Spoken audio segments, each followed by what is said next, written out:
Olá, meu querido, olá, minha querida, sejam muito bem-vindos aqui a mais um vídeo no YouTube onde a gente vai mergulhar nesse trabalho bastante intenso que tivemos no pós-prova de agosto de 2022 do CFP, tá bom? Aqui é a parte 2, o Lucas já corrigiu na semana passada também aqui no YouTube a primeira parte dessas 50 questões. Este documento é um caderno de questões que nós fizemos baseado nas principais dúvidas dos alunos depois do exame CFP de agosto, certo?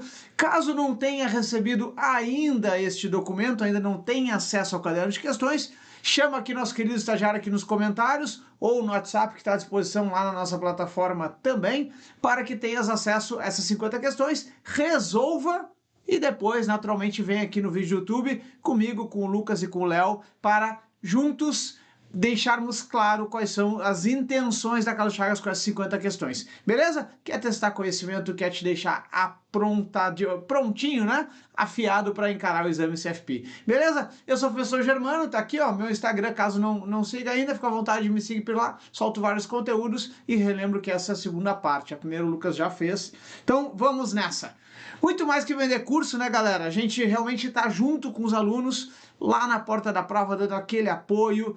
Eu trabalho especificamente com o CFP desde 2014, então ininterruptamente. Então já estou aí, hoje estamos em 2022, então há 8 anos ininterruptamente trabalhando com o CFP, de fato levando alunos para fazer a prova, ou seja, acompanhando os alunos na jornada de estudos e entregando-os prontos para esse desafio de ser CFP. Então conheço muito bem a prova, conheço muito bem o que os nossos alunos precisam saber para estar neste exame, e é um prazer tê-los aqui para a gente também olhar junto. Então a nossa ideia é acompanhar muito o aluno, estar muito junto, soltar muito material, soltar muito conteúdo para deixar pronto para este exame interessante como está o CFP neste ano de 2022. Desafiador sim, duro sim, mas mega passível de ser feito. Já tivemos uma prova agora em agosto bastante melhor de fazer do que a prova de maio. Temos com bastante convicção que em novembro, assim como fizemos em agosto, levar os alunos prontos para este próximo desafio ali em novembro, tá bom? Então vamos nessa, nossa agenda de correções aqui, galera. No dia 4 de setembro já teve vídeo com o Lucas, domingão, às 19 horas. Hoje, então, aqui divulgando dia 11 de setembro, domingo, às 19 horas também. A partir do dia 18, 25 e 2 de outubro, semanalmente também partes 3, 4 e 5, comigo e com o Léo também, trazendo algumas questões novinhas, quentinhas para vocês. Fechou? Já compartilha esse vídeo com quem está estudando para o CFP também, já dá aquele like esperto, salva aí, se inscreve no canal se é novo por aqui, porque tem muito conteúdo sempre para deixar vocês afiados nessa jornada. Então bora trabalhar, que foi para isso que a gente veio, né, galera? Vamos lá, uma questão mais ou menos nesse estilo veio lá no exame de agosto, lembrando que, destaco, nós não temos acesso às questões de exame, certo? A Fundação Carlos Chagas, juntamente com a Planejar, não divulga as questões pós-exame, então aqui são as dúvidas dos alunos. Germano, puxa, caiu uma de VPL lá que eu não soube fazer. Quando der, traz uma questão nesse tom, VPL 0, o que isso significa? Então a gente vem aqui, escreve as questões de maneira original, certo? E traz a luz da explicação aqui para que vocês saiam bastante confortáveis com o que a prova quis te cobrar, tá bom? Então vamos nessa. Se um projeto tem VPL, valor presente líquido de 0, podemos concluir que, olha só, daí a gente te provoca, né? Se a TMA, taxa mínima de atratividade, é maior ou menor do que a TIR do projeto, ou ainda ser igual a TIR do projeto. O grande ponto é o seguinte, né, galera? É entender que, olha só, taxa mínima de atratividade, a famosa TMA, taxa mínima de atratividade, o que ela significa, galera? É o meu custo de oportunidade. Atratividade. É nada mais que o meu custo de oportunidade. Olha só, vamos supor que um fundo DI pague 12% ao ano. Bom, 12, 13, depende da Selic, né? 13,75, etc. Então vamos supor que o fundo DI pague lá 12% ao ano. Ó, DI pagando 12% ao ano. Aí, meu nobre aluno, virás tu. me propondo uma oportunidade de negócio. Vão abrir uma lancheria, vão abrir uma lanchonete, vão abrir um carrinho de cachorro-quente, abrir uma oficina mecânica, qualquer projeto que seja. Naturalmente, na minha cabeça, eu vou fazer conta com base no meu custo de oportunidade, que é, por exemplo, esses 12%. Custo de oportunidade. Por quê? Porque o meu dinheiro está investido em DI a 12% ao ano, por exemplo. Tá bom? Então, se tu vier me oportunizar um negócio, eu vou fazer conta baseado na taxa mínima de atratividade. Ou seja, se o negócio render mais do que 12%, que é a minha taxa mínima de atratividade aqui, ó, daí eu passo a considerar abrir essa carrocinha de cachorro-quente contigo. Se pagar menos do que 12, não faz sentido nenhum eu abrir essa carrocinha de cachorro-quente, porque o dinheiro já está rendendo 12, que é a taxa mínima de atratividade. Ok? Taxa mínima para o dinheiro, para o projeto ser atrativo. Isso significa TMA, tá bom? Então é o 12 lá do DI, é o 13,75 da Selic, é quanto for que a questão te trouxer. Tá bom? Pode ser CDB, pode ser poupança, pode ser DI, pode ser Selic, qualquer coisa que o investidor considere algo seguro, onde está o dinheiro dele, onde é o custo de oportunidade dele. E daí a questão trouxe justamente isso, dizendo que o VPL é zero. O que significa que o VPL é zero? Valor presente líquido, ele nada mais é do que uma comparação com a TIR. Em dinheiro, tá? VPL em dinheiro e TIR em taxa. Quando a taxa mínima de atratividade é maior do que a TIR, lembrando que a TIR é taxa interna de retorno, é quanto o nosso projeto da carrocinha de cachorro-quente vai pagar. Então, olha só, digamos que a TMA seja 12, a gente já falou ali de um fundo DI, né? E a nossa carrocinha de cachorro-quente esteja com um projeto de pagar 11% ao ano. Significa que a TMA é maior do que a TIR. Nesse caso, vai ser negativo para o meu bolso tirar dinheiro do DI e investir na carrocinha de cachorro-quente. Portanto, neste cenário aqui de TMA maior do que TIR, o que vai acontecer? O VPL vai ser negativo. Por quê? Porque eu estou perdendo dinheiro saindo de um projeto de 12, que é o meu fundo DI, e entrando num projeto de 11, que é a carrocinha de cachorro-quente. Tá bom? Então, num outro cenário, vou mudar a cor aqui para amarelinho. Amarelinho não fica bom de ver, né? Então, vou pegar laranja. Quando a TMA é menor do que a TIR, por exemplo, a carrocinha de cachorro-quente paga 14% ao ano e a taxa mínima de atratividade é 12%, neste cenário aqui, eu tenho um VPL positivo, tá bom? Por que VPL positivo? Porque eu vou ganhar dinheiro a valor presente líquido. VPL, tá bom? VPL é positivo.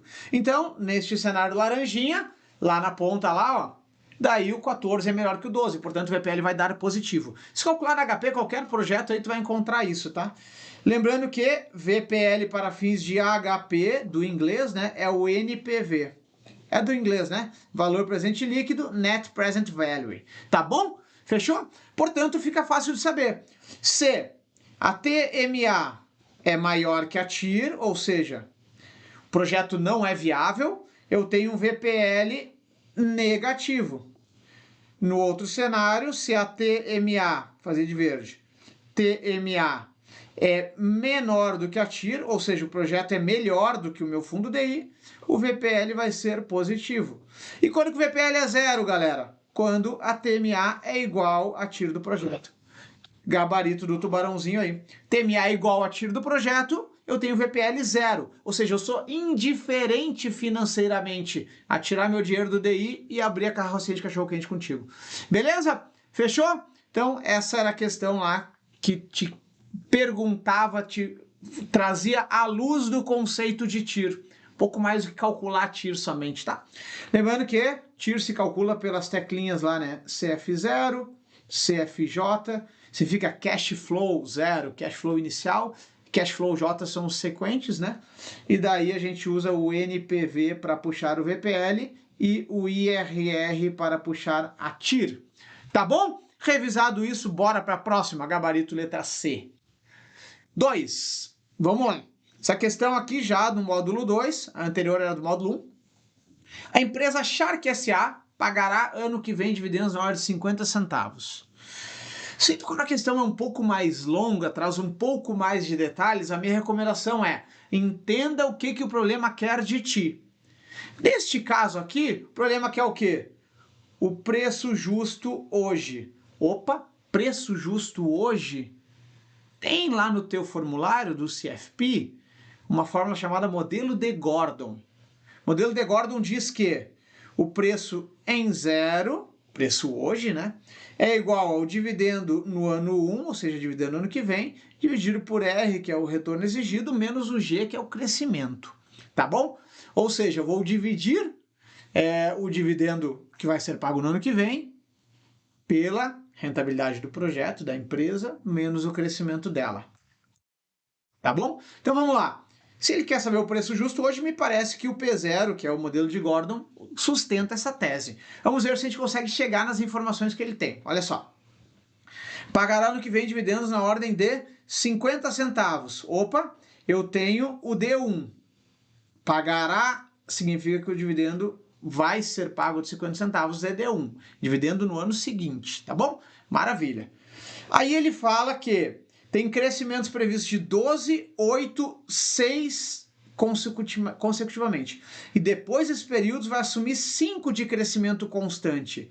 E o modelo de Gordon, ele fala que o crescimento da ação é constante.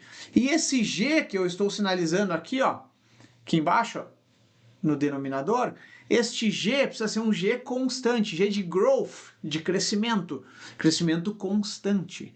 Já que eu não tenho um crescimento constante desde o ano 1, eu não posso usar nem o 12, nem o 8, nem o 6 e nem o 5 para calcular esse dividendo 1 que está aqui em cima de mim. O que eu preciso fazer, galera? E aí precisava ter conhecimento do modelo de Gordon. Olha só. Veja que, para achar o preço em 0, eu uso o dividendo em 1. Então, dado que o modelo de Gordon diz que os dividendos crescem perpetuamente, crescem ad eterno, tá bom? E o preço também vai crescer, né? Com um crescimento constante. Dado isso, eu posso inferir que o preço no ano 1 vai se dar pelo dividendo no ano 2 sobre R menos G. Tudo bem? Se o preço em 0 é o dividendo em 1, o preço no ano 1 é o dividendo em 2, porque ele cresce recorrentemente. Tá bom? Maravilha. Só que essa empresa ela vai acelerar por 3 anos, 12, 8 e 6, e depois vai assumir os 5% de crescimento lá na frente. Tá bom? Então vamos lá. No primeiro ano vai crescer 12, segundo ano vai crescer 8, terceiro ano vai crescer 6, e só no quarto ano que ele vai crescer 5% constantemente. Então o que eu vou achar aqui dessa criança, galera? Eu vou achar, olha só, dividendo em 1, 50 centavos, ok? Aí agora eu vou trocar a cor da caneta, ó. Canetinha azul escura. Aí ele me diz que o dividendo vai crescer 12%. Então o dividendo em 2 é igual a 0,50 vezes 1,12. Por que 1,12? É 12% mais, né? Tá bom? E daí eu vou pegar que o dividendo 3 vai ser o dividendo 2, que eu já vou calcular, que está aqui em cima de mim, vezes 1,08. O que é 1,08? São os 8% aqui, ó. Tá bom? Dividendo 4 vai ser dividendo 3 vezes 1,06. 6% de crescimento, que era o terceiro ano lá. E depois eu chego ao dividendo 5, vai ser o dividendo 4 vezes 1,05. E daí eu cheguei na perpetuidade de 5% do Gordon, que está lá em cima de mim. Ó. Tá bom? Então, quando que eu paro de crescer de maneira variável? No ano D4. É o último ano que eu tenho um crescimento desigual. A partir de então, o crescimento é constante de 5% ao ano. Tá bom? Então, eu consigo dizer que P0 eu calculo com D1. P1 eu calculo com D2. Consequentemente, me permitam apagar aqui a fórmula de Gordon, que eu vou trazê-la como a gente vai usar agora, portanto. Vem comigo, vem comigo, vem comigo. Canetinha. Portanto, eu consigo dizer que se eu tenho o D4 e esse D4 passará ad eterno, tá aqui no meu ladinho, ó, a crescer 5%, né? D5, D6, D7 e assim por diante. Daí eu consigo usar Gordon, porque Gordon é crescimento constante. Então, D4 R menos G vai dar o quê? O preço no ano 3. Ok? Modelo de Gordon. Agora a gente vai calcular essa história. O R qual é, galera? Considere retorno de 16% para a companhia. Então eu tenho que o R é 16, tá bom? O G eu tenho que é 5%, tá aqui em azulzinho, ó, 5% de crescimento constante, né? Aí basta eu descobrir o D4 que eu vou achar o P3, preço em 3. Como que eu vou descobrir o P4? Fazendo essa equaçãozinha aqui, ó. Vamos lá? Vamos pegar HP aqui na tela, HPzinha. Tá aqui HP na tela, deixa eu aumentar para vocês aqui. Beleza. Bora lá então, HP na tela. 0,50, 50 centavos, né? Posso fazer 1,12 vezes, que é crescer 12%, ou se tu tiver mais conforto em fazer 12% mais, tá tudo bem também, tá? Então vamos lá, 0,50, 12% mais 0,56, ou seja, o dividendo 1 era 0,50, dividendo 2 já é 0,56. Agora eu preciso crescer 8%. 8% mais. Já estou lá no dividendo 3, 60 centavos. Agora dividendo 4, 6% mais. 6% mais. Beleza? 0,6411. Ou seja, eu consigo afirmar que o D4 é 0,6411. Por que o D4 é 0,6411, galera? Porque eu peguei o D1 de 0,50, cresci 12%, 8% e 6%. Cheguei no D4 de 0,6411. E este D4, a partir do D5 em diante, vai ter um crescimento constante de 5%. Portanto, eu consigo usá-lo no modelo de Gordon. Tá bom? Então, temos D4, temos o R e temos o G. Basta estruturar para chegar no preço 3. Vamos lá. Deixa eu pegar aqui a borracha rapidinha. Tá aqui. Então, bora lá. Caneta. D4 é esse cara aqui, dividido por R menos G. Sempre em decimal, né? 0,05. Ok? Resultando dessa equação, o preço no ano 3. Vamos fazer essa continha? Deixa eu apagar aqui o D4, né? Que ele já entrou na fórmula. Beleza? Bora chamar HP então para a gente calcular isso. HPzinha, cadê minha querida? Tá aqui. Beleza. Peguei esse cara, 0,6411. Eu vou dividir por 0,16 menos 0,05. Ó, 0,16, Enter, 0,05 menos, dá 0,11, né? Naturalmente.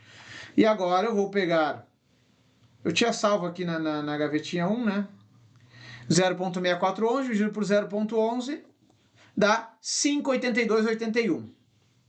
5,8281. Deixa eu pegar a caneta. 5,8281. Aí tu vai lá bem feliz e marca na alternativa D de dado. Ah, maravilha! Aí errou, errou. Sabe por que errou? Porque esse preço, galera, é o preço no ano 3. É o preço no ano 3.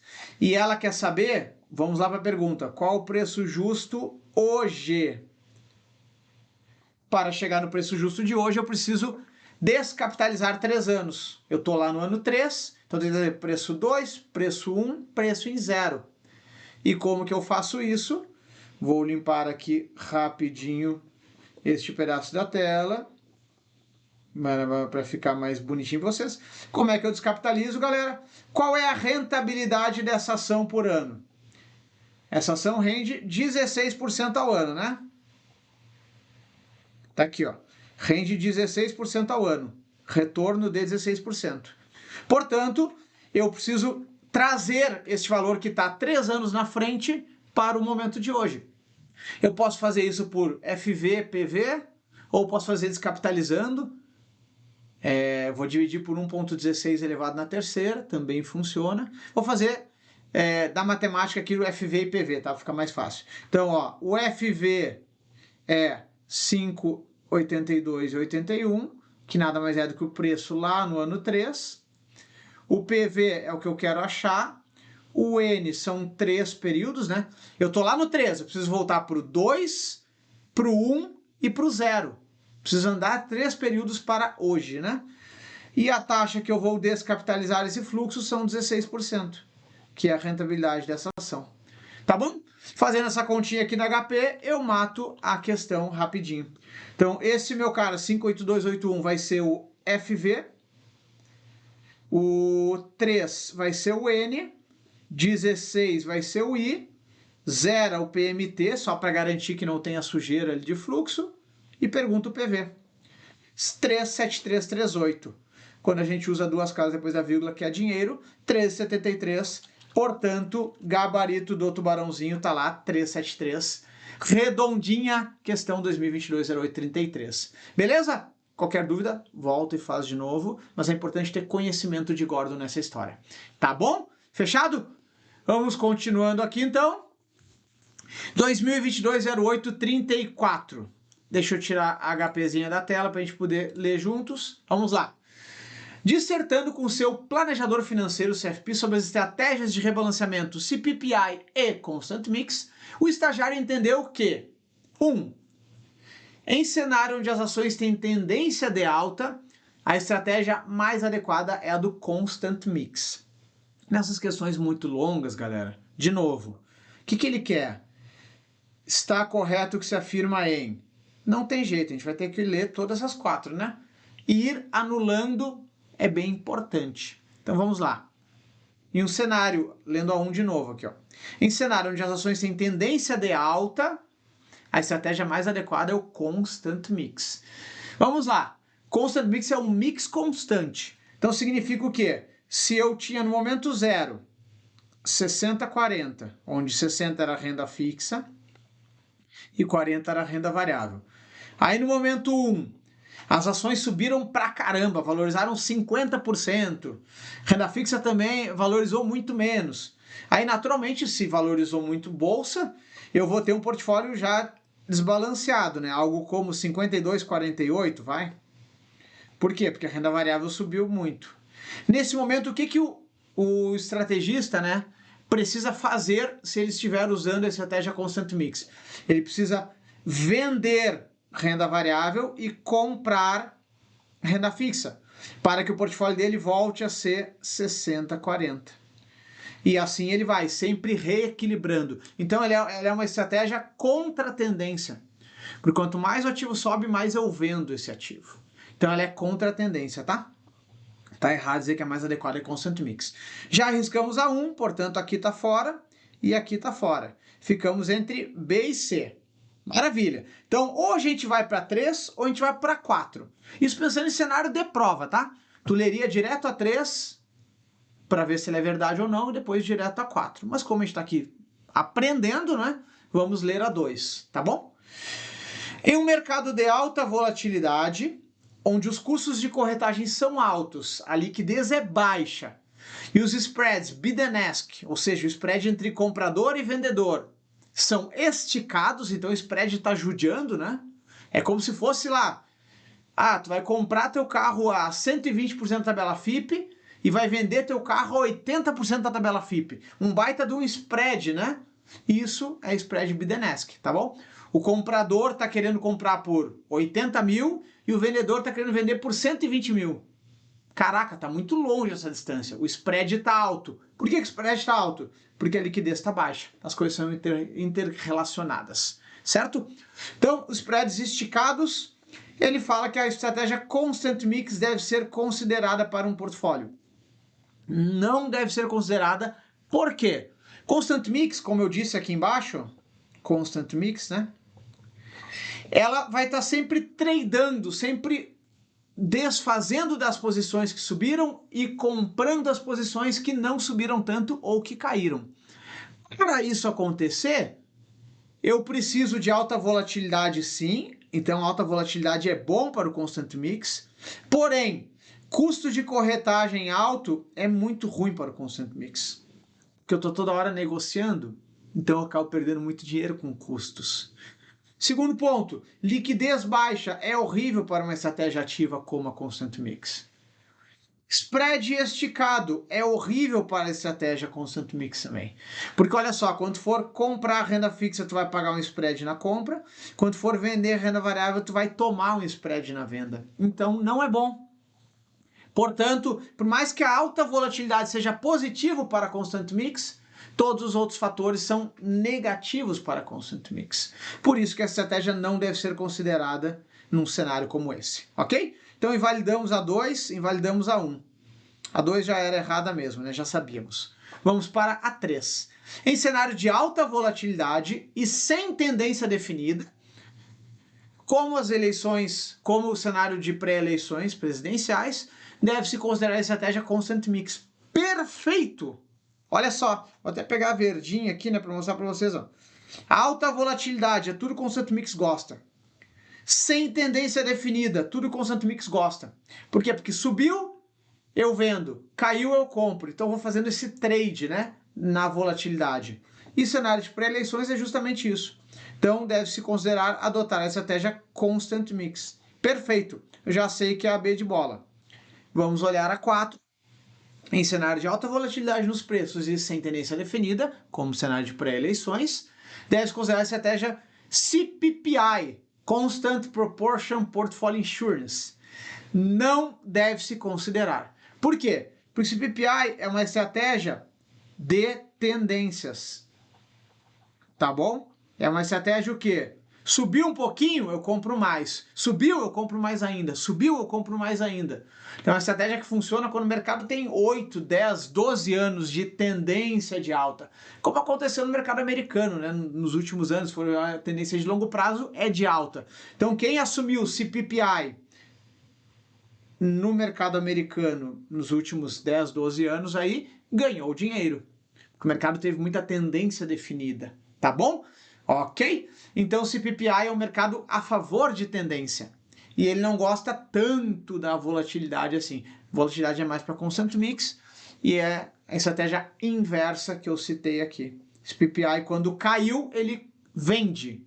Caiu, vende. Caiu, vende. O CPPI. Subiu, compra. Subiu, compra. Subiu, compra. Ok? Constant Mix não. Subiu, vende. Porque o mix tem que ser sempre constante, o 60-40 no meu exemplo. Ok? Então a 4 está errada porque esse CPPI não se enquadra nesta situação. Beleza? Continuando aqui então, bora para a próxima. 2022-08-35.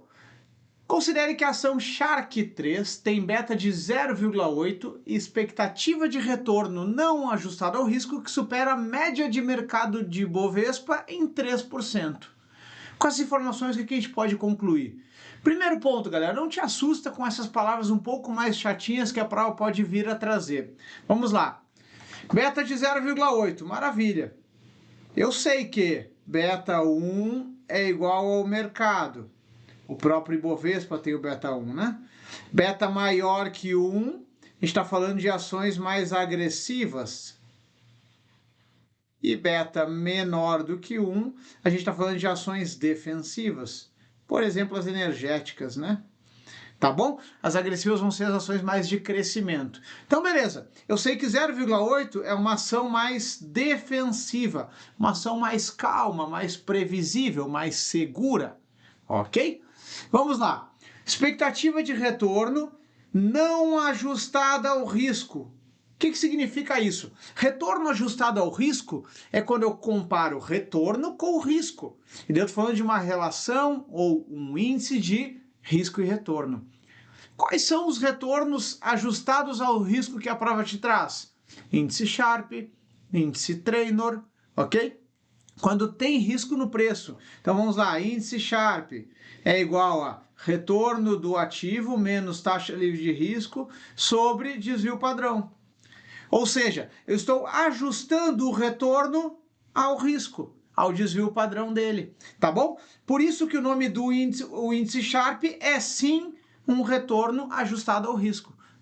Quando a prova te pergunta aqui qual é que a expectativa de retorno não ajustada ao risco supera a média do Ibovespa em 3, significa que esta ação tem um retorno, a Shark 3, né? Um retorno de Ibovespa mais 3%. Ponto. Não é ajustado ao risco, portanto eu não tirei o índice Sharp desta criança. Estou dizendo apenas o retorno nominal. Então, ou seja, o retorno de Shark 3 SA é Ibovespa mais 3. Ou seja, ela tem expectativa de retorno melhor do que a média do Ibovespa, em 3%. Por outro lado, o beta é de 0,8. Beta de 0,8 significa que, segundo o modelo CAPM, o CAPM que vai estar na tua prova, né? O CAPM diz que o retorno exigido é igual a risk-free, taxa livre de risco, mais beta, que multiplica o retorno de mercado, que é o Ibovespa, menos risk-free. Ou seja, o beta aqui ó, no CAPM, galera, ele está multiplicando o prêmio de risco. Significa que um beta menor do que 1 vai exigir um prêmio menor do que a média de mercado. Isso faz total sentido. Se beta 0,8 é uma ação... Aqui, ó, desse lado. Se beta 0,8 é uma ação mais defensiva, é razoável que eu exija, retorno exigido, um retorno menor do que a média de mercado. Porque o risco dela é menor do que a média de mercado. É um risco de 0,8 apenas. Aqui em cima está marcado. Ou seja, para um beta 0,8, eu imagino que o retorno deveria ser, retorno de Shark 3, deveria ser menor do que o retorno médio do Ibov. Por quê? Porque o risco dela é menor do que a média, que o risco do Ibovespa, que é beta 1. Então, beta menor que 1, risco menor do que a média de mercado. Se o retorno é maior do que a média de mercado, significa que essa ação está mega barata. Tá bom? Por quê? Porque ela tem um risco menor que o mercado e um retorno maior. É tudo que a gente mais quer, né, galera? Ganhar mais correndo menos risco. Tá bom? Se quiser pegar o CAPM e atribuir números, tá tudo bem. Tu vais ver que o beta 0,8 vai ter um retorno exigido menor do que o beta 1. Portanto, se tem um retorno exigido menor e está oportunizando um retorno 3% maior do que a média de mercado, significa que a ação está barata. Maravilha. Então, A, não deve ser comprada. Errado. B, não deve ser comprada. Errado. C, deve ser comprada. D, deve ser comprada. Beleza, já sei que a gente tem que comprar. Tem menor risco e melhor retorno do que a média do mercado, Ibovespa. E agora? Porque ela está abaixo ou acima da SML, Security Market Line. Vamos lá. A SML é justamente, galera, o gráfico que o CAPM forma. Onde, por exemplo, para um determinado padrão de risco, eu tenho um retorno exigido mínimo. Então, aqui embaixo eu vou ter risco, beta, e aqui em cima eu vou ter retorno. Retorno. A Security Market Line está aqui, certo? Caso não lembre de aula de Security Market Line, tem lá a aula bem completa, bem no detalhe, tá? Mas basicamente o que acontece? Olha só, vamos supor que por determinado padrão aqui, por exemplo, 12% de retorno, certo? E beta 1. Aqui é o próprio mercado, tá? É como se o Ibovespa estivesse em 12, ok? 12% aqui, 1%, beta 1, que é o próprio Ibovespa. Se essa ação tem beta 0,8, significa que ela está aqui à esquerda, ela tem menos risco, né? Portanto, pela Security Market Line, o retorno exigido deveria ser menor, por exemplo, 11. Mas, ele está me dizendo que esta ação supera a média de mercado em 3% de retorno esperado. Portanto, ela está pagando, na verdade, 14. Ela está lá em cima. Shark 3. Tá bom? Está pagando 14. Portanto, ela está acima da Security Market Line. E, segundo a Security Market Line, tudo que está acima dela deve ser comprado. Por quê? Porque está barato. Porque para cima é porque a expectativa de retorno é maior do que exigido pela curva, pela reta, né, da Security Market Line, da linha de mercado de segurança. Ok? Por outro lado, o que está abaixo da Security Market Line não deve ser comprado. Por quê? Porque está caro. Nesse caso, acabamos de ver aqui que Shark está acima da Security Market Line. Se tu já sabe o conceito, tu entende o que é Security Market Line, tu mata essa questão rapidinho, sem desenhar. Eu naturalmente trago o desenho para ficar mais bonitinho. Então, os ativos abaixo da Security Market Line são caros e não devem ser comprados. Os ativos acima da Security Market Line são baratos e devem ser comprados. Nesse exemplo, Shark 3 está melhor que o mercado, porque ele está pagando 3% a mais que o Ibovespa, mesmo tendo um risco menor. Fechou? Alternativa D de dado, bora lá. 36, essa aqui pegou muita gente lá no exame. Vamos lá entender o que ele quer, galera. Olha só. Você, CFP, está analisando a ação Shark 3, de novo ela, né? Para compra, que aponta múltiplos na ordem de 1,52 o PVPA, ou seja, preço ou valor patrimonial, e 5,8 preço-lucro. Ou seja, se a ação custa R$ 58, ela tem R$ 10 de lucro por ação. Considerando seus pares de mercado, abaixo informados, nesta tabelinha aqui, você conclui que... Aí vamos lá, galera. Questão grande. Não vai sair calculando tudo sem entender o que ela te pede de fato. O que ela te pede? A. Considerando apenas o múltiplo PVPA, melhor escolha entre as ações é a Shark. B. PVPA, Shark é a ação menos descontada das 4. C. Considerando preço-lucro. E D. Considerando preço-lucro também. Perguntando se ele está mais caro ou mais barato. Beleza? Já entendi que eu vou ter que calcular o preço-valor patrimonial por ação e o preço-lucro das ações ABCD, BCDE e CDEF. As três ações estão lá na tabelinha. Para daí entender se está mais barato ou mais caro que Shark. Ok? Então vamos nessa. Como é que eu descubro PVPA? Primeiro, é o preço dividido pelo valor patrimonial da ação. Onde que tem preço aqui nessa tabelinha, galera? Lembra que o conceito de market cap é justamente todas as ações juntas, todos os preços juntos, tá bom? Então eu pego todas as ações de ABCD, que são 120 mil, somo todos esses preços e eu encontro 2.200.000 de market cap. Certo? Então quer dizer que, com base no market cap e na quantidade de ações, eu consigo chegar no preço da ação de ABCD 3. Ok? Consigo chegar no preço dela. Então vamos lá. Vou pegar aqui uma canetinha.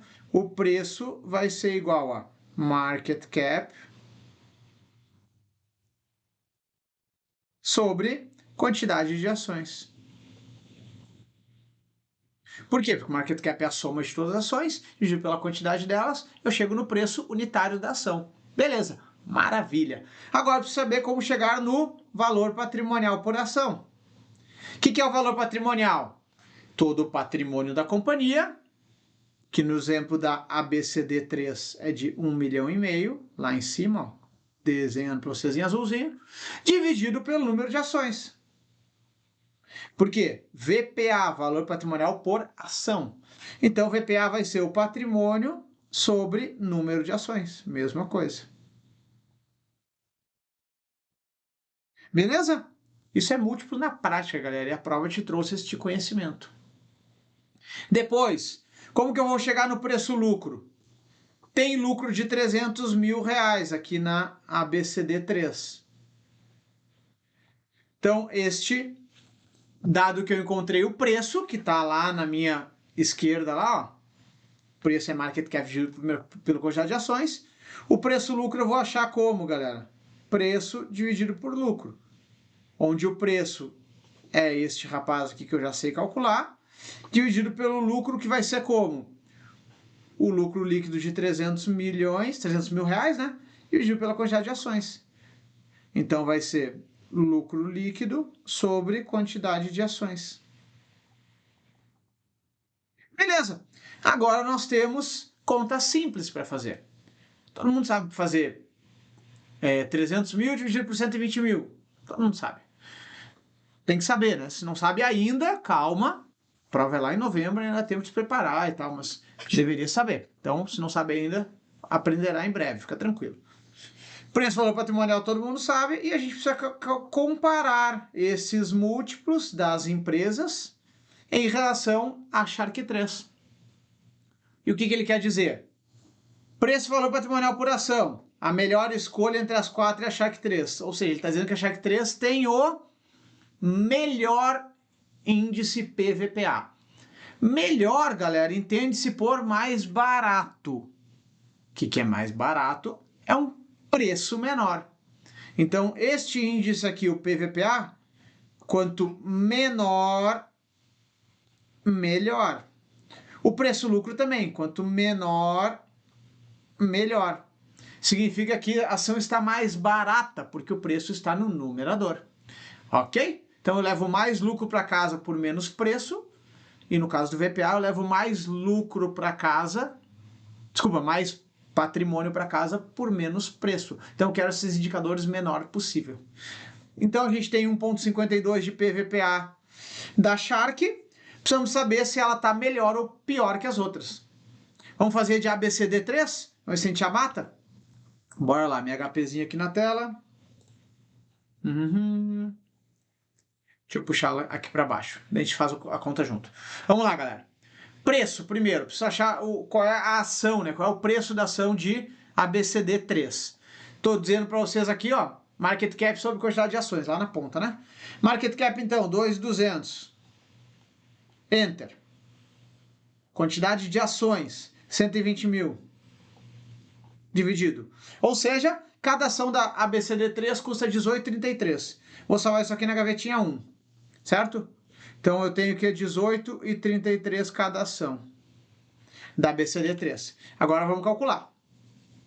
Ele está me dizendo que o PVPA de Shark é o melhor entre as 4 ações. Se a gente achar um PVPA melhor aqui, a gente já mata essa primeira alternativa. Qual é o PVPA de ABCD3? Vou puxar aqui para a direita um pouquinho, ó. PVPA, como é que calcula? É o preço que eu já tenho, 18,33, dividido pela quantidade de ações. Desculpa. Dividido pelo... Aqui faltou uma coisinha. Quantidade de ações vezes patrimônio, né, galera? Tá bom? Preço dividido pelo valor patrimonial por ação, que é o quê? Patrimônio, 1,5 milhão, no caso da BCD3, vezes quantidade de ações. Então vamos lá. 18,33 é o preço. Vamos descobrir agora o VPA desta criança. 1,5 milhão, que é o patrimônio líquido, dividido por 120 mil ações. Tem 12,50 de patrimônio por ação na BCD3. Então, ó, aqui eu vou fazer o preço de todas elas. Vou fazer uma coluninha extra aqui, ó. VPA. Nesse caso, 12,50. Eu vou fazer uma outra coluninha PVPA, para a gente poder comparar, né? Vamos lá. Então, pego esta criança aqui, 12,50. Eu tinha salvo o 18,33. 12,50 divide. Então, o PVPA da BCD3 é 1,47. PVPA, ó. Peguei o preço de 18,33, dividi pelo VPA de 12,50, 1,47.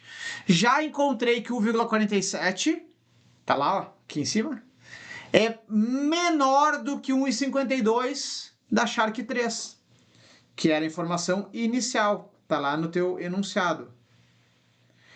Lá em cima, embaixo do número da questão, 1,52 é o PVPA da Shark 3. Então eu já encontrei que Shark 3 tem um PVPA pior que a BCD 3. Portanto, eu já anulei a primeira questão. A melhor escolha entre as 4 e a Shark 3? Não, não é. Já anulei. Porque a PVPA da BCD 3 já é melhor do que das outras. Da Shark 3, tá bom? Então nem preciso calcular as outras. Tudo bem? Vamos achar o preço das outras, então, para que a gente continue esta brincadeira. Como é que é preço, galera? Market Cap sobre quantidade de ações. Vou fazer da BCDE. Market Cap, 3 milhões de reais, dividido por 150 mil. 20 pila. Beleza. Então, 20 pila é o preço da BCD. Vou aproveitar e fazer rapidinho o preço da CDEF, que são 2 milhões e meio de market cap, dividido por 180 mil ações. Dá 13,89. Aliás, já sei o preço das três. Agora vamos continuar brincando rapidinho. O que diz a B de bola? Considerando apenas o múltiplo PVPA, Shark 3 é a ação menos descontada das 4. O que significa menos descontada, galera? Significa que é a ação mais cara. Ok? Mais cara. Por quê? Mais descontada é que está com o melhor preço, menos descontada é que está com o pior preço, ou seja, com o indicador mais alto. Então, eu vou ter que calcular PVPA da BCD e da CDEF para descobrir se ela de fato é a menos descontada das 4, tá bom? Então, vamos calcular. Como é que eu chego no VPA?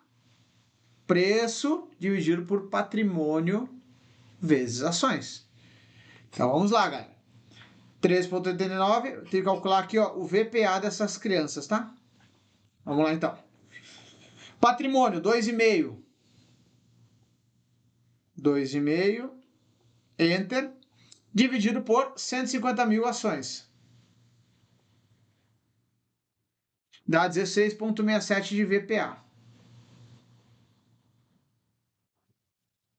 Eu tinha que o preço era 20 reais, né? Vou fazer 20 reais dividido por 16,67.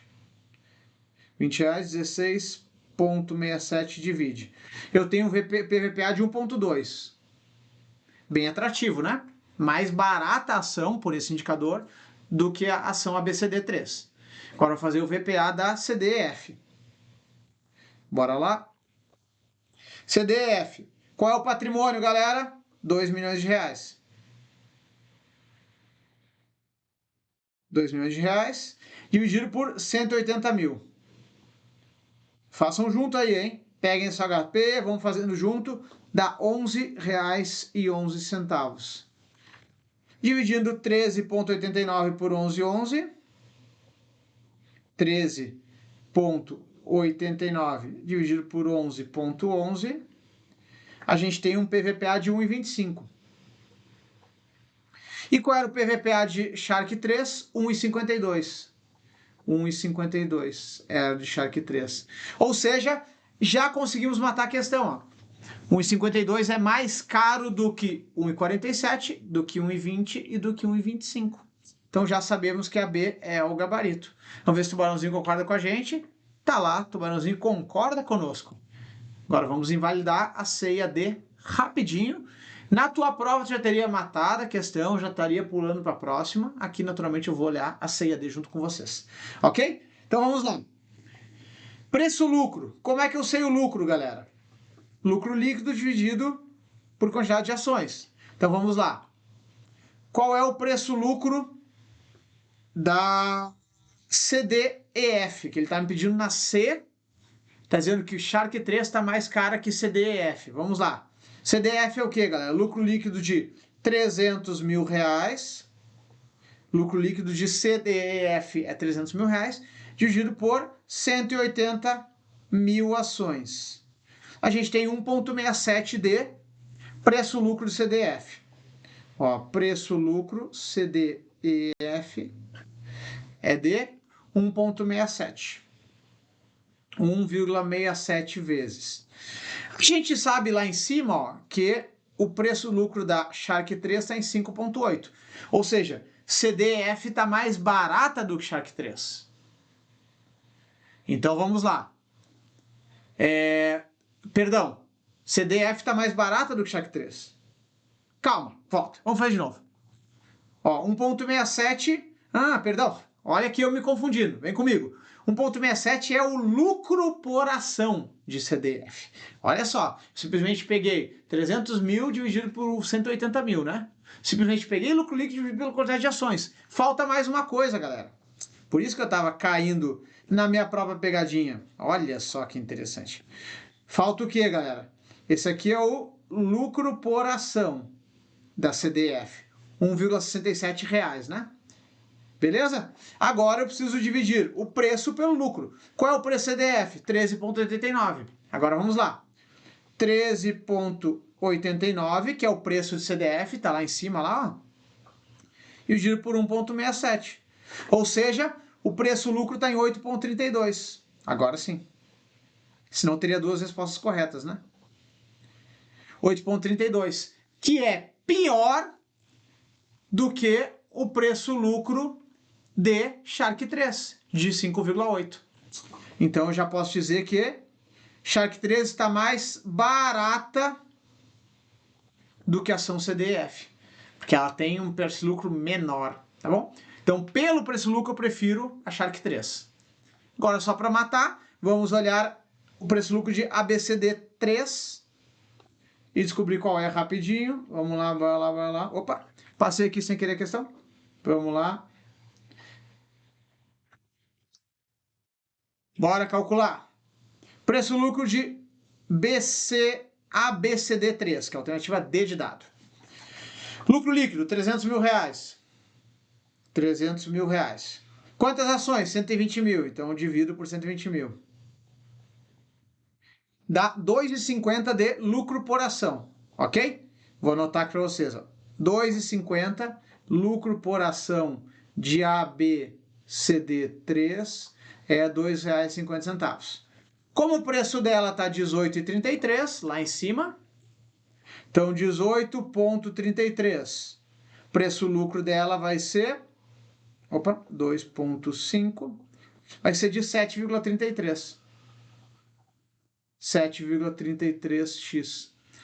Ou seja, também mais caro do que a ABCD, do que a Shark 3. Certo? 7,33 é pior do que 5,8x, que é a ABCD, que é a Shark 3, desculpa. Sendo assim, alternativa D, considerando apenas o múltiplo preço-lucro, Shark 3 está mais barata que a ação ABCD3. Por que ela está mais barata? Porque ela tem um múltiplo de 5,8. Lá em cima, lá em cima, galera, aqui, ó. Tá bom? Tem um múltiplo de 5,8, que é melhor do que 7,33. Portanto, eu invalido também a D de dado e o tubarãozinho concorda comigo na B de bola. Fechou? Questãozinha chata, né? Mas enfim, é organização, é entender o princípio dos múltiplos e principalmente saber colocá-los no papel bonitinho. Aqui eu tinha um pouco menos de espaço, lá na prova eu sugiro que vocês façam uma tabelinha na mão mesmo, né? Eu quis trazer HP aqui para vocês e tal, mas faça essa questão com um espaço maiorzinho aí na sua bancada mesmo, uma folha em branco, né? Que eu tenho certeza vai ficar bastante transparente, qualquer dúvida. Vamos nessa. Bora lá, 37. Considere que hoje é o primeiro dia do segundo semestre de 2024. Seu cliente tem uma LTN 2025, que é um tesouro pré, e lhe pergunta qual impacto terá no PU desta letra se a curva de juros curta abrir, ou seja, subir 100 pontos. Então a curva vai sair de 12 e vai para 13, por exemplo, tá? Só um exemplo. Vai sair de 12 e vai sair para 13. O que significa isso? Uma variação de 100 bips, 100 pontos base. Fechou? Para alta de juros, que é ruim para uma LTN, que perde seu PU, né? Então vamos lá. Considerando que a CLTN foi comprada por 11 e hoje negocia a taxa de 15, você deverá informar que, vamos lá, curva de juros abriu. Para pré-fixado é ruim, né? Toma na cabeça, perde dinheiro. Então já sei que curva de juros abrindo, o PU cai. É dado. Abriu curva de juros, o PU cai. Portanto, PU subirá, tá errado, PU subirá, tá errado. PU cairá, beleza, já fiquei entre duas. Fazendo uma leitura rápida, já eliminei duas. Agora a gente precisa saber se vai cair 0,43 ou 0,45. Quem é o indicador que nos diz quanto o PU cai ou sobe quando a curva oscila 100 pontos? É a criança chamada duration modificada. Na literatura, no detalhe, na aplicação dela, é exatamente isso. É um indicador percentual que diz quanto o título sobe quando a curva cai 100 pontos, ou quando o título cai quando a curva sobe 100 pontos. Sempre movimento inverso, né, galera? Pré-fixado, a curva subiu, título caiu.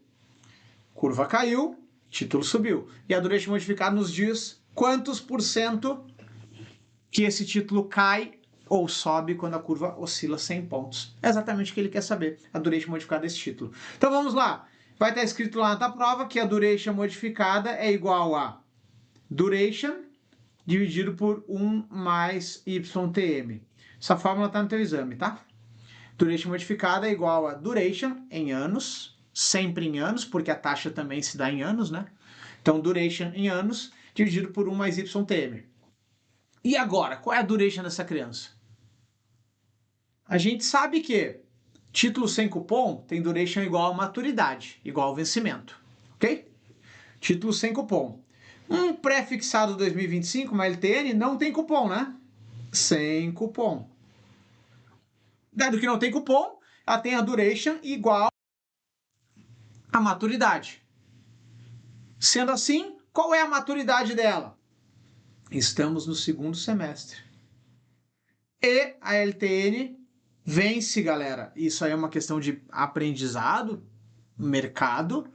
Toda a LTN vence no dia 1º de janeiro do seu ano, que no caso é 2025. Então, se ele está me dizendo que está no primeiro dia do segundo semestre de 2024, primeiro dia do segundo semestre de 2024. Eu estou, portanto, no dia 1º de julho de 24. Até 1º de janeiro de 25, eu tenho quanto tempo? Eu tenho meio ano, né? Meio ano. Tá bom? 0,5 anos. Se a duration é igual a maturidade para títulos sem cupom, eu consigo dizer que a duration dessa criança é 0,5 anos. Beleza? E o YTM?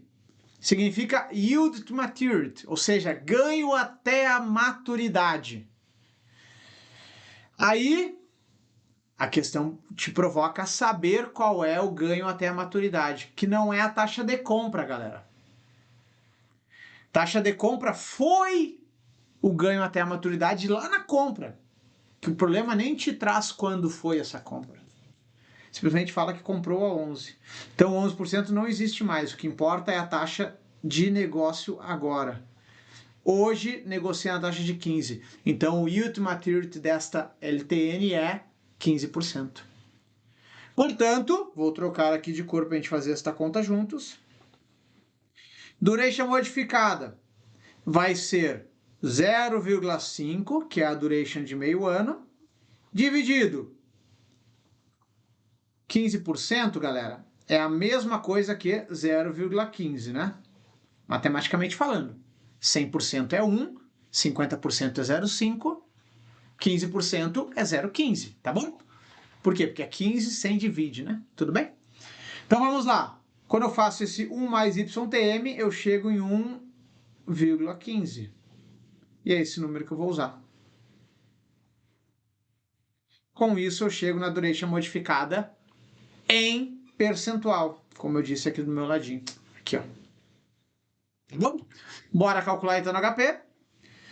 0,5 Enter, 1,15 divide. 0,4348. Ok?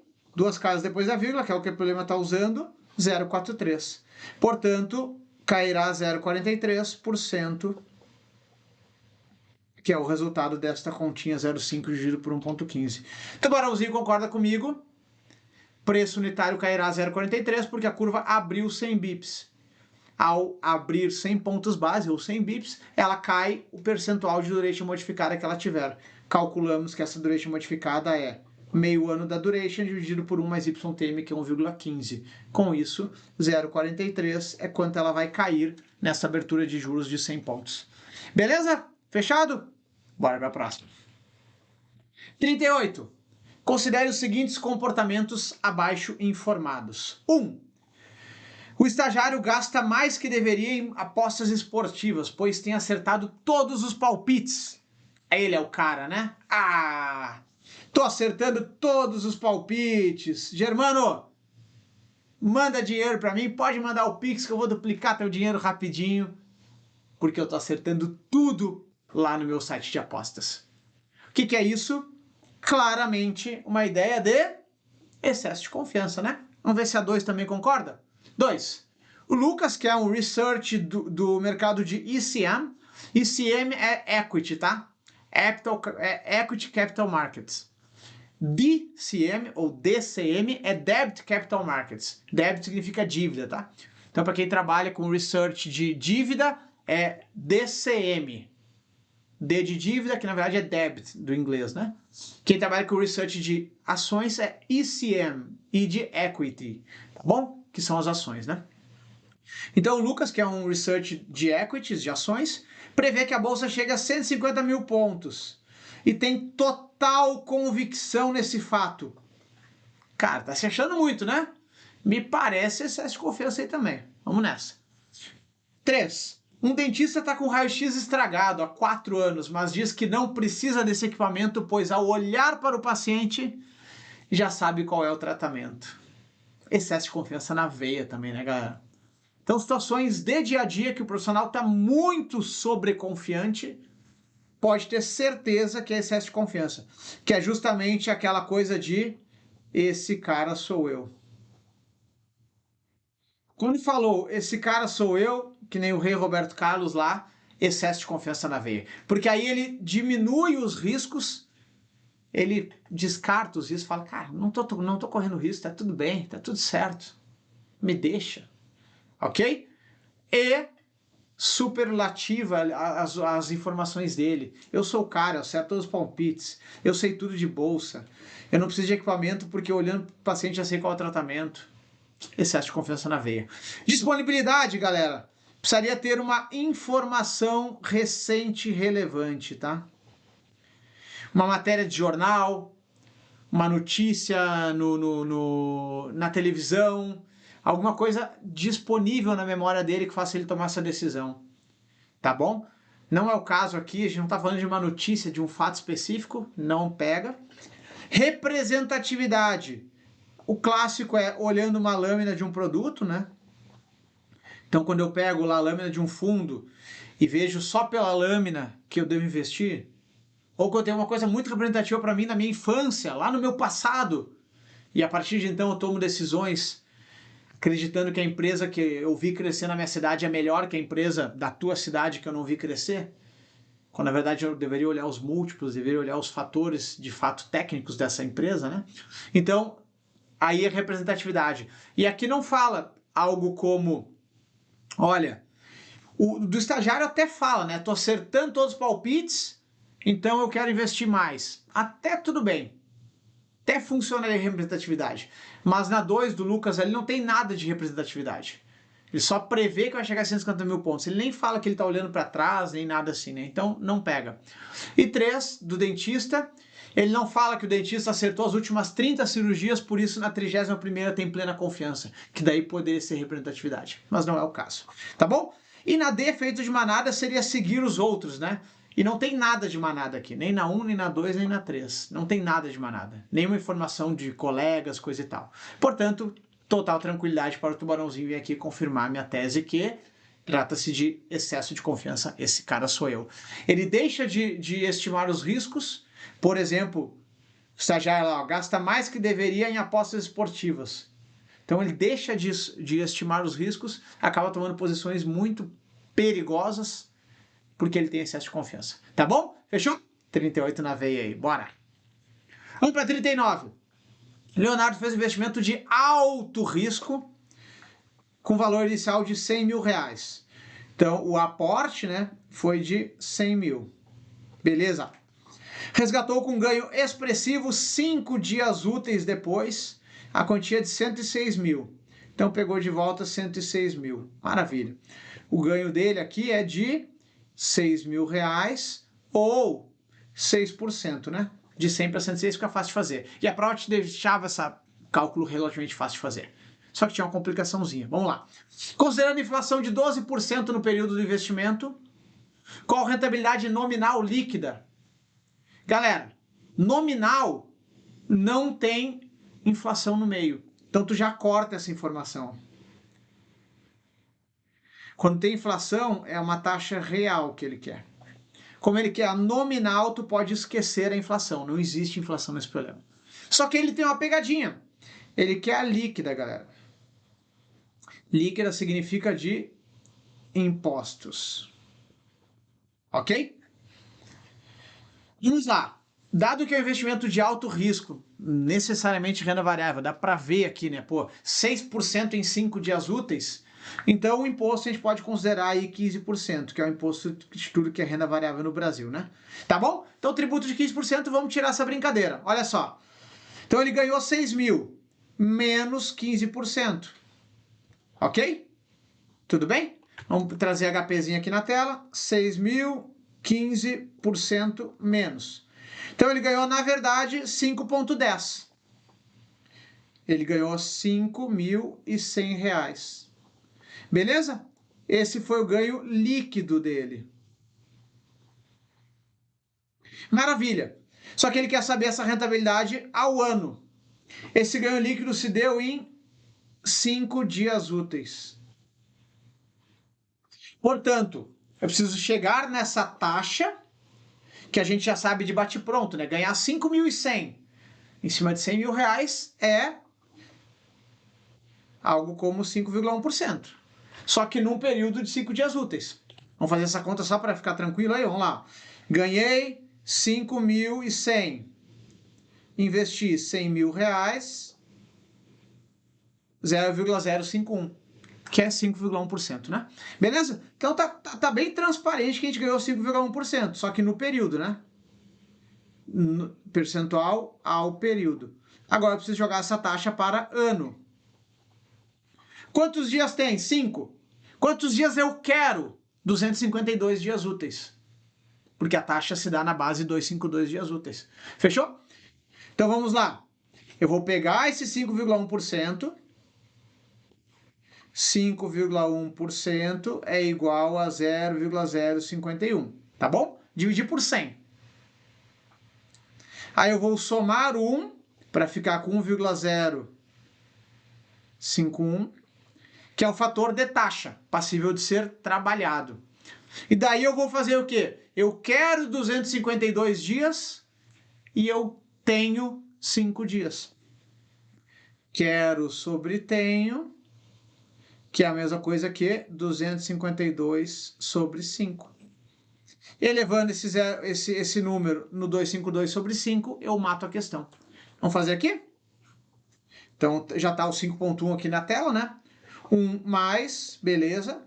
Quero 252, Enter. Tenho 5. Divide, eleva.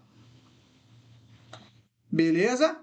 Deu um número muito grande. Por quê? Porque, pô, se ganhou 5% líquido em 5 dias, o número vai ser grande menos. Aí lembrando, como eu fiz esse 1 mais aqui, ó, galera, eu preciso fazer agora 1 menos, né?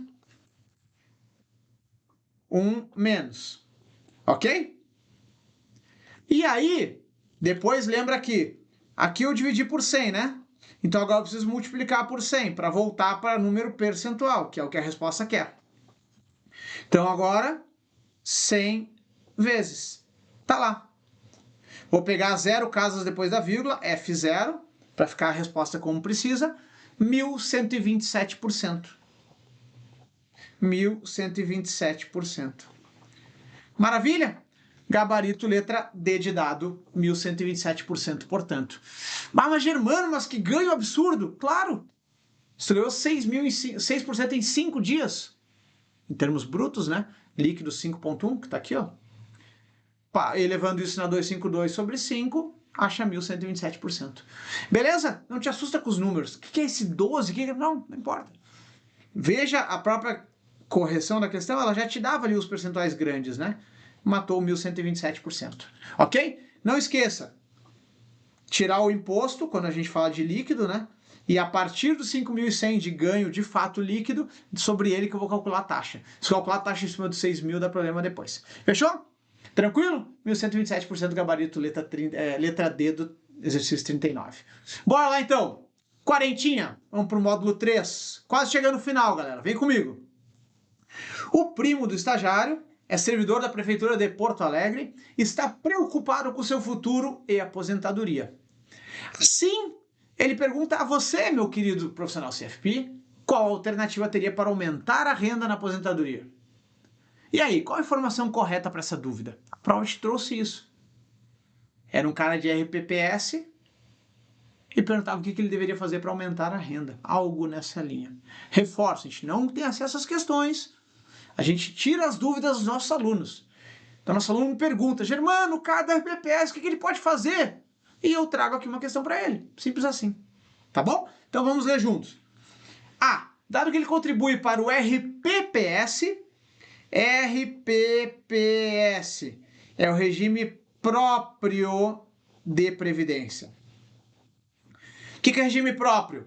Prefeituras, governos do estado, forças armadas e tal, tá bom? São os fundos fechados, só quem trabalha neste lugar, por exemplo, na Prefeitura de Porto Alegre, pode ter acesso. É diferente do RGPS, que é o INSS, né? Que é o regime geral de previdência privada. E saibam, galera, que é um ou outro.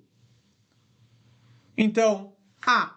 Contribuir para o RPPS, pode aderir voluntariamente ao RGPS. Não pode. Não pode. O cara que é porto-alegrense, do servidor da Prefeitura de Porto Alegre, né? Ele precisa contribuir ao RPPS, não RGPS. Tá bom? Ele tem um regime próprio de previdência, que é diferente do RGPS, que é o INSS de todo assalariado, não servidor que tem regime próprio, tá bom? Então, A tá errada. B de bola. Dado que ele contribui para o RGPS, pode aderir voluntariamente ao RPPS. Ele não contribui para o RGPS, galera. Servidor da Prefeitura de Porto Alegre é RPPS. Dúvidas de RPPS? Volta lá na aula de RPPS e olha no detalhe, tá bom? Se ainda não é nosso aluno, considere olhar para o curso lá que está no capricho, 100% atualizado nesse padrão novo da Carlos Chagas. Vem comigo. C de casa. Dado que ele contribui para o RPPS, isso é uma verdade, pode aderir voluntariamente a um plano de previdência complementar. Opa, daí sim. Ele pode fazer um VGBL, pode fazer um PG, se ele quiser, contigo aí no banco, contigo aí na corretora. A gente é autônomo, bancário, especialista em investimentos. Liga para mim que eu te dou um bom VGBL, tá bom? Isso é tu dizendo para o servidor da Prefeitura de Porto Alegre, tá, galera? Então, gabarito aí, letra C, bonitinha. Ele contribui para o RPPS sim, porque ele é servidor da Prefeitura de Porto Alegre, e ele pode aderir ao plano de previdência complementar. Sim, meu povo, questão direta. Bastava lembrar que o RPPS não pode contratar INSS, que tu matava ela. D de dado. RGPS não é o caso, né? Já invalidamos ali antes. Fechou? 0840 aí resolvida também. Não é um bicho de 7 cabeças, galera. Pessoal, lembrar desta regrinha específica. Bora para 41! Vamos para 41, galera. Aqui é o seguinte, ele perguntava tributação de 5 atividades, né? 5 ativos, 5 operações, digamos assim. E perguntava dentro dessas operações quais tinha ou não tinha tributo. Então vamos lá. Devido às quedas recentes do mercado de risco, o estagiário sempre estagiário, né? Está preocupado com possíveis compensações de perda em fundos. Compensação de perda, já coloca lá bonitinho. Aí vamos ler se é verdadeiro ou falso cada uma das alternativas.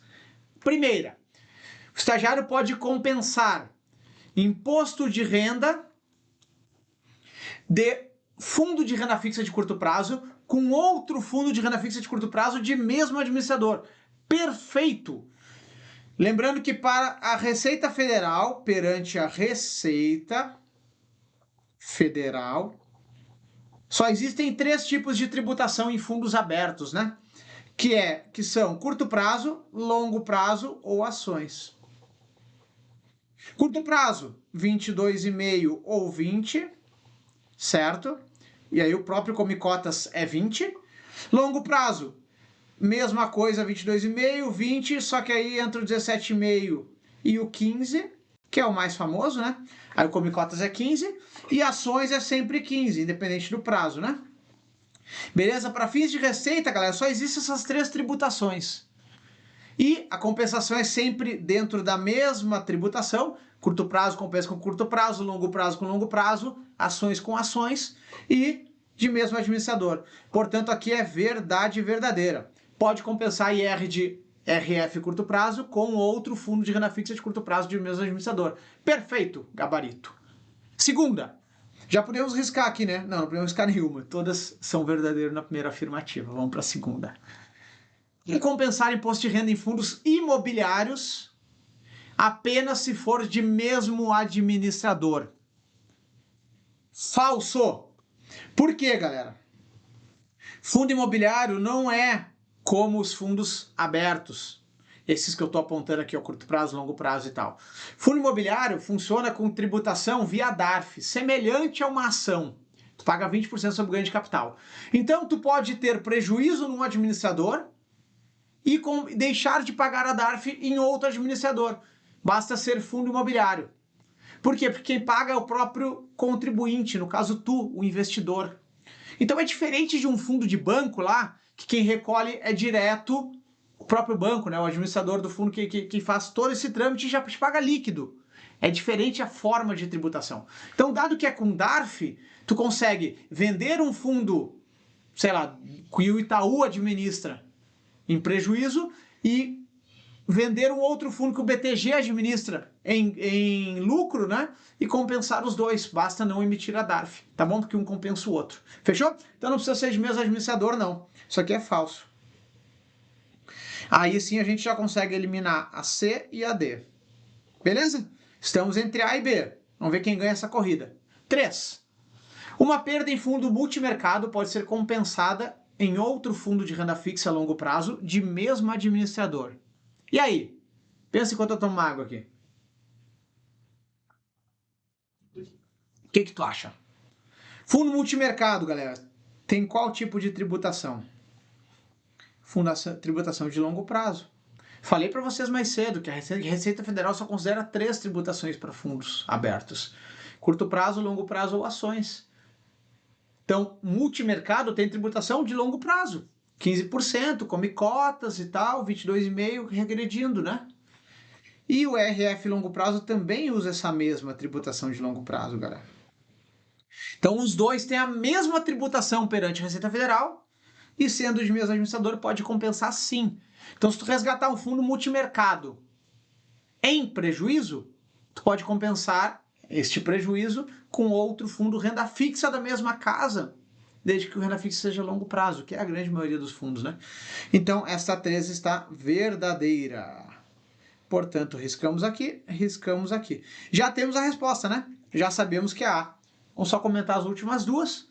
Tubarãozinho concorda comigo? Concorda comigo, maravilha. Então vamos olhar a quarta e a quinta. Quarta, a perda em ETF de renda variável só pode ser compensada em ETF de renda fixa. Nananina não, são coisas diferentes, galera. ETF de renda variável, a tributação é de bolsa. Então eu vou compensar com ações, vou compensar com opções, vou compensar com ganhos em renda variável. ETF de renda fixa tem tributação na fonte, tá bom? Que é uma tributação de acordo com a carteira do fundo. De 15% a 25%, não compensa uma coisa com a outra, tá bom? Não é ETF com ETF, é forma de tributo. Lembra da Receita Federal, isso que eu coloquei bem grande no começo aqui. Forma de tributo. ETF de renda variável pode ser compensada com ações? Sim. Aí sim. Perdi num ETF, no BOVV11, no BOVA11, um ETF, perdi dinheiro, tá?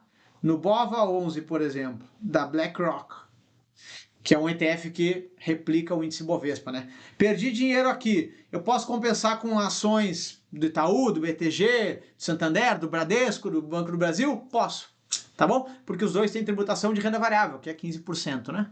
Day trade é 20%, mas tributação de renda variável é 15% caso geral. Então aqui está falso. A gente já sabia, né? O F aqui já estava garantido, mas riscamos este verdadeiro. E a 5... afirmativa 5, ou a quinta, né? A perda em ETF de renda variável só pode ser compensada se for de mesmo administrador. Errado! Pelo mesmo motivo que eu invalidei a de fundo imobiliário, eu invalido essa aqui também. Por quê, galera? Porque ETF de renda variável tem tributação via DARF. Então eu não preciso olhar para administrador. Quem olha para administrador são os fundos curto prazo, longo prazo e ações, os fundos lá abertos da CVM 555, tá? ETF é um bicho que eu pago a DARF. Se eu vou pagar a DARF, eu posso compensar esta perda com uma venda de Banco do Brasil em ganho, com uma venda de BTG, de Itaú, de Santander, da ação que for, tá bom? Por quê? Porque ETF de renda variável é 15%. Então eu posso compensar com outras coisas que são 15%. Ações, por exemplo, derivativos, por exemplo, tudo que é 15% compensa, tá bom? Por quê? Porque é uma DARF no mês. Então, eu tenho que lançar essa DARF, pagá-la, né? Até o último dia útil subsequente, até o último dia útil do mês subsequente. Então, se eu estou em maio, tive prejuízo, esse prejuízo fica guardadinho, bonitinho. Aí vamos supor que eu tive ganho em junho, maior que o prejuízo. Ganhei dinheiro em junho, eu tenho que pagar a DARF até o final de julho, certo? E, eventualmente, se eu tive prejuízo em ETF, eu posso compensar ganhos com ações, etc. Fechou? Tranquilo? Só lembra uma coisa, o prejuízo precisa ser anterior ao ganho, tá? Não adianta ganhar dinheiro em junho, ter prejuízo em julho e querer deixar de pagar DARF. Não, porque o faturador já foi no mês anterior. Tá bom? Beleza, galera? Então, fechamos por aqui com o tubarãozinho garantindo a letra A. Obrigado pela 41 aí também. E convido vocês a ficarem ligados aí à nossa agenda de correções, tá? Dia 18 de setembro voltamos para o YouTube. Lembrando que quem é nosso aluno tem acesso à nossa plataforma completa com os vídeos de correção e tal. Pode procurar pelo número da questão lá, vai estar disponível para te fazer simulado, buscar questões e tudo mais. Naturalmente, nosso acesso aqui no WhatsApp pessoal também, aqui ó, para tirar as dúvidas. E fica aí já a agenda de 18 de setembro, 25 de setembro e 2 de outubro, outras correções. Eu me despeço, eu fico por aqui, agradeço a atenção de todo mundo. Quem não deu like ainda, dá um like. Deixa teu comentário aqui se gostou desse conteúdo, o que tá achando e tal. Se não pegou aí no material para ver todas as 50 questões, pega aqui, pede para o nosso querido estagiário lá no WhatsApp ou no e-mail de atendimento que a gente manda para vocês. E um beijo e até a próxima, galera. Valeu, tchau, tchau!